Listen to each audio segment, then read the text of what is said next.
Is that what you call food? My dog eats better than that. The voice, sharp and dripping with contempt, sliced through the quiet hum of the office break room. Richard Sterling, a man whose suit cost more than a month's rent in most parts of Chicago, pointed a manicured finger at the simple metal lunchbox. The room fell silent. All eyes landed on Samuel, the elderly janitor, who felt his face burn with a shame he hadn't known in his 70 years. Sterling smiled, a predator enjoying his power, and everyone knew this was just the beginning. For 35 years, Samuel Ortiz had been a quiet fixture at Sterling Albright Financial. He arrived before the sun and left long after the last ambitious analyst powered down their computer. He knew the building's secrets, the floorboard that creaked on the 14th floor, the window that whistled in the winter wind. More importantly, he knew the people. He saw bright-eyed interns become vice presidents and knew the name of every security guard's child. He was part of the furniture, a gentle, unassuming presence who took pride in his work. But lately, his quiet world had been disrupted. Richard Sterling was a new hire, a senior manager brought in to optimize efficiency, which seemed to mostly mean instill fear. Sterling moved through the halls like a shark, his eyes constantly scanning for weakness, for anything that didn't fit his perfect, polished image of corporate success. And to Sterling, Samuel was a glaring imperfection. An old man in a faded gray uniform, a relic of a bygone era. He represented everything Sterling despised: simplicity, humility, age. The new manager's campaign against Samuel started with small, cruel cuts. A sneering comment about the scuff on his work boots. A loud complaint about a supposed missed spot on the lobby floor. Each remark was designed to chip away at Samuel's dignity, to make him feel small and insignificant. Today, however, was different. Sterling wasn't just looking to wound, he wanted to execute. He chose the busiest time in the break room, when a half-dozen employees, including a new group of college interns, were present. He wanted an audience for his display of dominance. Samuel had just sat down at his usual small table in the corner. He opened his all-dented lunchbox with the care of a man handling precious jewels. Inside was a simple meal: rice, black beans, and a small piece of fried plantain. It wasn't much, but it was everything to him. It was the last meal his wife, Maria, had taught him to make perfectly before she passed away 6 months ago. Every lunchtime, as he ate the simple food, he felt her presence, a warm memory in the cold, sterile office building. It was his private ritual, his connection to a love that still defined him. That was the moment Sterling chose to strike. After his initial cruel remark, he didn't stop. He walked over to Samuel's table, the expensive click of his Italian leather shoes echoing on the linoleum. He loomed over the seated old man, a smirk playing on his lips. "Let's all see this gourmet meal," he announced to the room. Before Samuel could react, Sterling snatched the lunchbox from the table. He held it up for everyone to see, parading it around like a bizarre trophy. "Look at this, everyone! This is the fuel that runs our company's maintenance department. No wonder the standards are slipping." Laughter, nervous and hesitant, trickled from a few of Sterling's sycophants. Most people just stared at their feet, their faces a mixture of pity and fear. No one wanted to become Sterling's next target.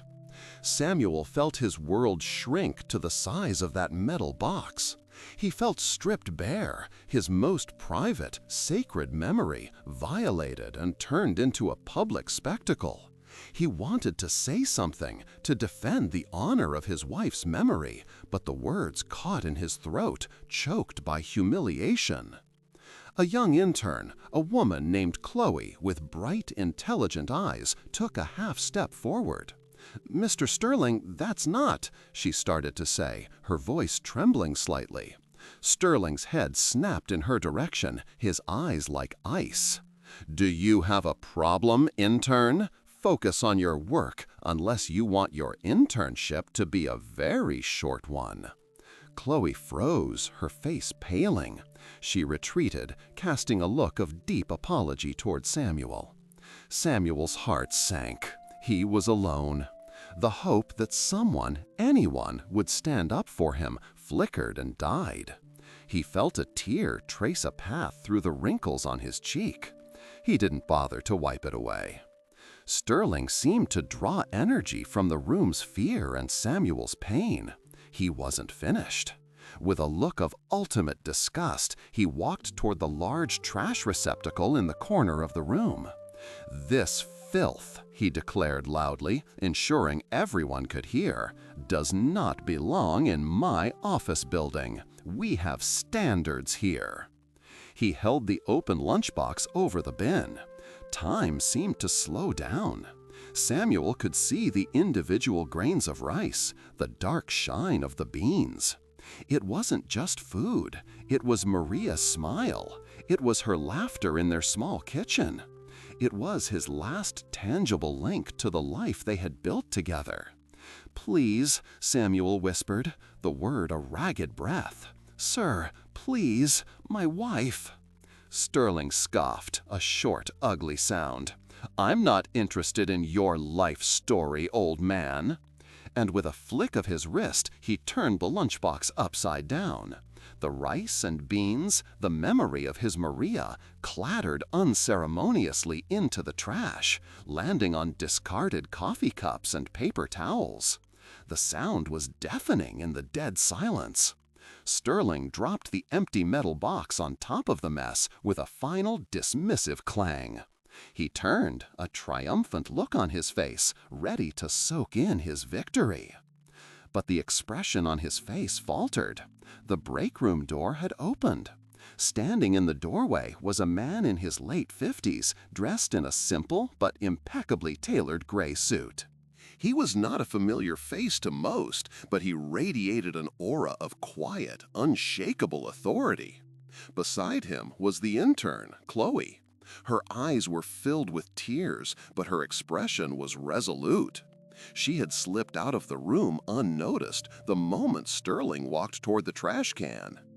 "Dad," Chloe said, her voice clear and strong. She pointed a shaking finger at Sterling. "That man, he just took Samuel's food and threw it in the garbage, in front of everyone."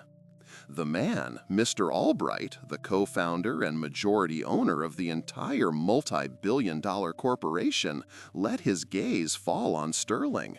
He then looked at the trash can, and finally his eyes, filled with a sudden deep sadness, settled on Samuel, who sat broken at the table. Mr. Albright's face, which had been neutral, hardened into a mask of cold fury.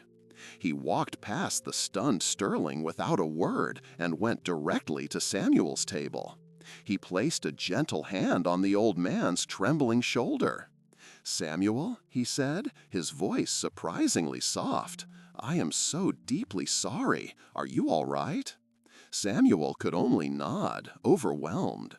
Sterling, recovering from his shock, hurried forward. "Mr. Albright, sir, I didn't know you were visiting. This is just a simple disciplinary matter, a hygiene issue. This man, he's just a janitor." The words hung in the air, thick with poison.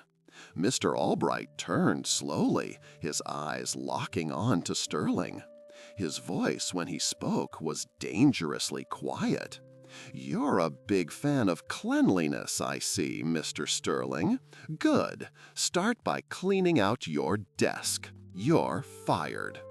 Sterling's jaw dropped. "What? Sir, you can't be serious. Over him? For what? Maintaining company standards?"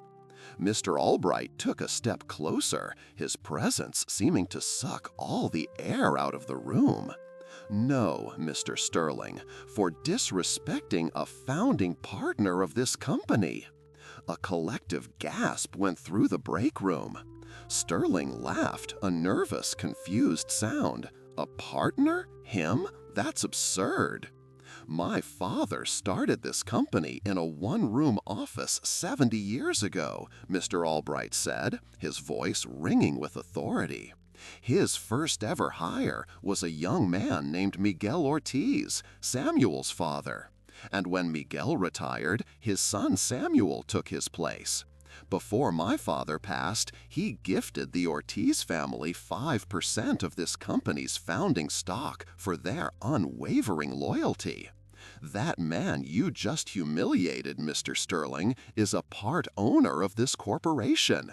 He is, for all intents and purposes, your boss, and you just threw his lunch in the trash." The color drained from Richard Sterling's face. He looked from Mr. Albright's stone-cold expression to Samuel's tear-streaked face. The reality of his actions crashed down on him with the force of a physical blow. He had built his entire career on sucking up to the powerful and crushing the weak. In one spectacular act of cruelty, he had confused one for the other. Security was called. Two guards escorted a babbling, pleading Richard Sterling from the break room, his protests echoing down the hall before being silenced by the closing doors. The show was over. Mr. Albright turned back to Samuel, his expression softening once more. "Samuel, my friend, no one deserves that. Please allow my daughter and I to take you out for the best lunch in Chicago. It's the least we can do."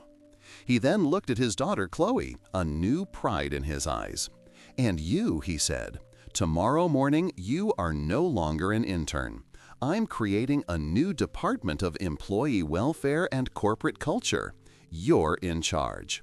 Your compassion and courage today proved you're the only person for the job." The next day, a company-wide memo announced the immediate termination of Richard Sterling for gross misconduct and a profound lack of respect for the core values and partners of this company.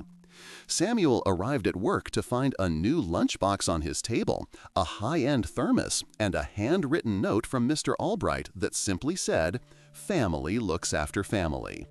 For the first time in months, Samuel felt the heavy weight of grief lift, replaced by a sense of peace and a renewed faith in the goodness of people.